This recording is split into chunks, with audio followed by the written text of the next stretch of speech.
The Kunal Kamra episode has thrown a lot of light on the stand up comedy industry, and the stand up comedy space has been through churning given the fact that there have been cases that have been filed. The issue has become a national issue, so to speak, in terms of the coverage it's received, and also this has led to a certain amount of concern amongst those who are closely associated with the industry from within the industry. Now, the stand up comedy space is something that's growing in India. There are more spaces to perform, there are more spaces where comedy shows are recorded, and it is here where the concern lies. Many are saying that perhaps this latest round of legal cases of this attacking of a venue could lead to more self censorship, and self censorship could be something that in the space of stand up comedy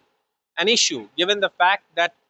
many comedians whom we spoke to who at this point do not want to come on camera or do not want to come on record say that speaking truth to power is something that stand up comedy thrives on. That's the nature of the art form. And that's why they say that once there is this sort of self censorship with the lack of venues or with the venues adopting these forms of self censorship to ensure that they don't suffer financial losses or they don't suffer closure, then it becomes counterproductive from the view of stand-up comedy, given the fact that many believe that now, with this incident having taking place, many will want to look at the content. Many would want to look at, send us a script perhaps before you perform. Something that's already a practice with several larger venues which have more seating capacity, but the smaller venues where most stand-up comedy is shot or most stand-up comedy is performed still don't have these kind of rules. But many see that with more and more stand-up comedians and stand-up comedy venues facing attacks, this could also be something that the stand-up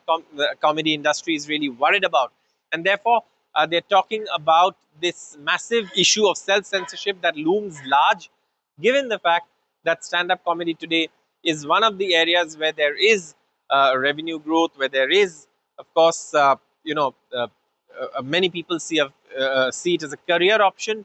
But having said that, it is also something where you don't make money before you get to a certain point, and that they say is something that takes some amount of time. So, with several venues, for example, after this latest incident, several venues also no longer available, it means that this could mean that there would be more self censorship, more attempts to sort of make content more marketable, more pliable, so that obviously stand up comedy and stand up comedians and these venues, stand up comedy venues, don't face legal cases, legal challenges, financial loss, closure, intimidation, all of those things that the stand up comedy industry today is discussing. For more such videos where we go beyond the news and give you context, stay tuned to NDTV's YouTube platform. Thank you for watching. Stay tuned to NDTV.